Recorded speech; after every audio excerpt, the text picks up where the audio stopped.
قررت ان انا اروح الهايبر ماركت واشتري ماسكات جاهزه للشعر وللبشره وما ادفعش اكتر من 50 جنيه. اللي فاجئني بقى يا جماعه ان انا ما دفعتش اكتر من 35 جنيه، وعايزه اقول لكم ان انا كمان جبت ماسكات ب 5 جنيه. الموضوع طبعا ما كانش سهل خالص، اخد مني وقت طويل جدا، قعدت الف على كل البارتيشنز اللي موجوده اشوف المواد الفعاله بتاعه الماسكات واشوف هل فعلا هتكون مفيده لينا ولا لا. وكان هدفي الصراحه ان انا اخلي فيديو العيد بتاع السنه دي غير اي فيديو احنا عملناه قبل كده، اجيب لكم ماسكات جاهزه يكون سعرها رخيص وتكون فعلا نينجا. ليه بقى؟ علشان نلاقي منها نتائج اسرع على العيد وتكون فعاله وامنه اكتر من الماسكات اللي انتوا بتحبوا انكم تعملوها في البيت. بالاضافه بقى كمان ان الماسكات هتفضل موجوده عندنا في البيت، كل ما نبقى حابين ان احنا نروق على نفسنا ونعمل ماسكات هتكون موجوده نقدر ان احنا نستخدمها. عايزاكم بقى تنزلوا بسرعه تعملوا اشتراك للقناه وتعملوا لايك للفيديو ده، وطبعا تبعتوه لكل اصحابكم وتعملوا لهم منشنز علشان يجوا يتفرجوا عليه ويلحقوا ان هم يعملوا الماسكات دي على العيد. حابه ان انا افكركم كل عيد وانتم طيبين، احنا ما بنعملش حمام بخار لبشرتنا قبل العيد يا جماعه، ولا في اي وقت، عشان حمام البخار مضر للبشره. احنا هنفتح مسام بشرتنا ازاي بالخطوات اللي انا هقول لكم عليها دلوقتي ومن غير حمام بخار خالص. انا دلوقتي هنضف بشرتي. اول حاجه احنا بنستخدم الغسول، بنحطه على بشره تكون منديه عشان ما انا كنت معلماكم. اغسل بشرتي كويس جدا، طبعا انا بتبهدل لما باجي اغسل بشرتي بالطرحه دي معاكم، بس ماشي. اهم حاجه واحنا بقى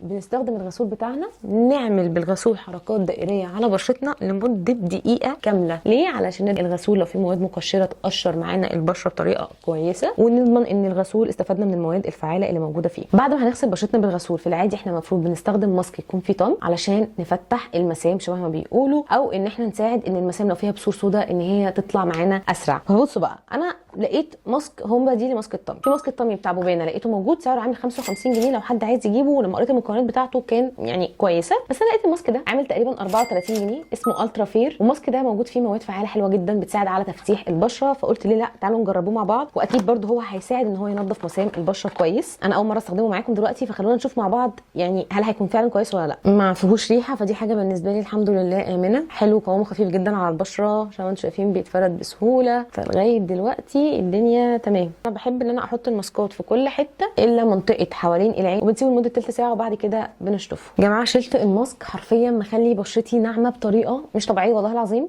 حلوه قوي بجد، وحاساها كمان مترطبه قوي قوي قوي. فهو بالنسبه لي اديله لحد الان 8 من 10 لغايه ما نشوف هو فعلا هيفتح ولا لا. طبعا هو مش هيفتح من اول مره التفتيح اللي انتم متخيلينه، بس انا حسيته اعطاني نضاره، بلس كمان ان هو كان شويه بيحرق في البشره، بس كنت متوقعه لما هشيله هلاقي مثلا في بقع حمراء في التهابات. ده ما كانش موجود الحمد لله معايا. الماسك ده اسمه ليزا، عامل تقريبا حاجه و50 جنيه، بس انا لقيت عليه عرض لما رحت كان حاجه و20 تقريبا. فبرضه هو شكله جل قوي، هم مش كاتبين عليه ان هو بيل اوف ماسك، فربنا يستر ما يكونش بيل اوف ماسك. هو المفروض الماسك ده بيساعد على امتصاص الدهون، حلو عشان انا اصلا بشرتي دهنيه. هو في منه نوعين على فكره، في نوع للبشره الدهنيه وفي نوع للبشره العاديه والجافه، فلو على حسب بقى نوع بشرتك. انا طبعا جبت بتاع البشره الدهنيه، وكاتبين عليه ان هو بيتعمل بيه مرتين في الاسبوع. فلما نشوف، هو مشكلته دلوقتي وانا بحطه ان انا حاسه ان هو فيه كحول كتير، ودي حاجه مش هتكون كويسه لانها ممكن تنشف البشره. بس بقى بتبداوا انكم تقشروا الماسك، هو لما بينشف بيبدا الماسك كده يتفتل، فاهمين؟ تبداوا انكم تقشروه كده بلوت مش جامد علشان ما يتشدش مع البشره او يجرح معاكم حاجز البشره. شلت الماسك وجيت، هو مش هيتشال معاكم بسهوله الصراحه، بس في نفس الوقت يعني الناس اللي بتحب البيل اوف ماسك هيكون كويس لانه مش بيتشد جامد مع البشره، انت بس بتفروليه على بشرتك، فدي حاجه كويسه، مش بتاذي قوي حاجز البشره، وتقدري انك تستخدميه كسكراب للبشره، يعني خطوه للتقشير البشره هتفرق برده معاكي وهتكون كويسه جدا. يبقى انت كده هتعملي ماسك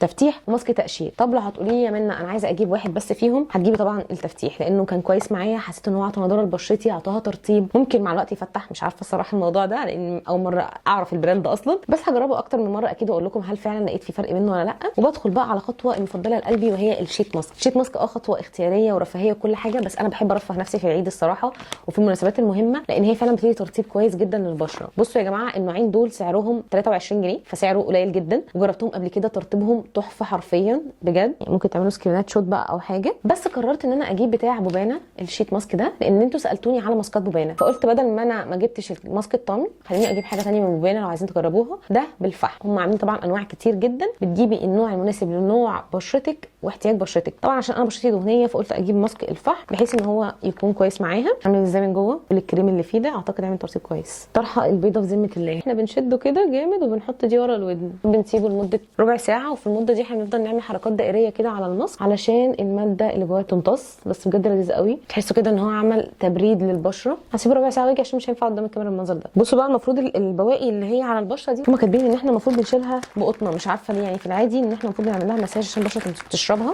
بس خلونا ان احنا نشيل الزيادات شبه ما هم ما قالوا. حلو جدا يا جماعه، الماسك لذيذ، عطى ترطيب حلو قوي الصراحه للبشره. هو غني اصلا بفيتامين اي. من ماسكات، من الشيت ماسك اللي انا جربتها اللي بتدي فعلا ترطيب عميق للبشره. حلو ان هو على مقاس البشره بالظبط. روتين الشعر لان هو مش بياخد مننا حاجات كتير في العيد، بس اللي لسه مش عارف ازاي يعمل روتين لشعره او ايه الخطوات اللي المفروض يمشي عليها، او لسه مش عارف الهير كومبو المفضل بالنسبه لي اللي حرفيا غير شعري 180 درجه، في فيديو انا كنت منزلاه كامل مكمل عن كل حاجه محتاجين حرفيا تعرفوها عن الشعر. ممكن تتفرجوا عليه كمعلومات كده عامه تبقوا عارفينها، او تعملوا اللي انا هقول لكم عليه دلوقتي. اول خطوه هتعملوها هتغسلوا شعركم بالشامبو بتاعكم كويس قوي، وتنضفوه كويس قوي قوي، وتنضفوا فروه الراس عشان تضمنوا انكم تشيلوا كل المنتجات اللي انتوا كنتوا مستخدمينها قبل كده. تاني خطوه بقى هتستخدموا الهير ماسك ده للشعر. الهير ماسك ده يا جماعه ب5 جنيه، اسمه تري شوب. ده ماسك هندي، كان اول مره ان انا اجربه لما جبته، ما جربتوش قبل كده الصراحه. بالنسبه لي انا وبالنسبه لنوع شعري كان كويس معايا، عطاني ترطيب كويس. هو عايز شعر ما يكونش تالف قوي، ما يكونش جاف قوي. لو شعرك عادي متوسط دهني هيكون كويس جدا جدا معاكي. وبلس كمان ان هو سعره 5 جنيه. انا اخدت منه وفاضل في العبوه كمان، انا اخدت منه على حسب طول شعري، وفاضل في العبوه كمان تقريبا مره او مرتين، فحاجه حلوه جدا يا جماعه. يعني لو انت جبتيه قبل كده وما كانش كويس معاكي، او لو ما لقيتهوش، هتجيبي حمام الكريم بتاع فاتيكا اللي بحبه البركه، ده بيكون عامل حوالي 7 جنيه. تحطيه على اطراف شعرك وتعملي مساج لاطراف شعرك كويس جدا عشان تضمني ان هو امتص في الاطراف، وبتسيبيه لمده 10 دقائق، وبتكوني لافه شعرك بالكاب بتاع الشاور. وبعد كده بقى بتشطفي شعرك كويس جدا، وندخل على الخطوه الثانيه اللي هي دهان الشعر. انا لسه برده مجربه بليس، استخدمته لشعري، قلت اشوفه الليف ان بتاعهم كويس ولا لا.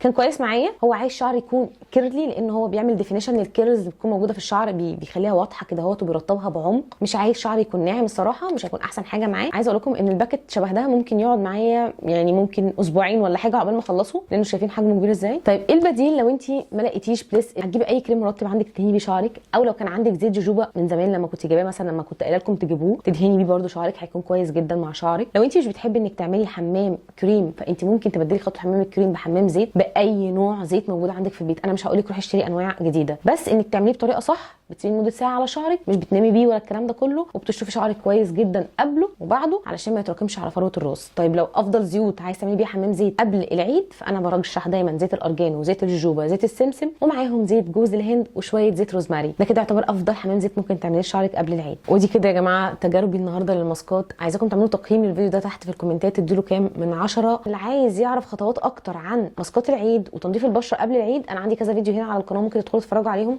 هتلاقوا حاجات كتير جدا جدا. وبس كده، لو الفيديو عجبكم طبعا شيروه وابعتوا له اصحابكم، وباي باي.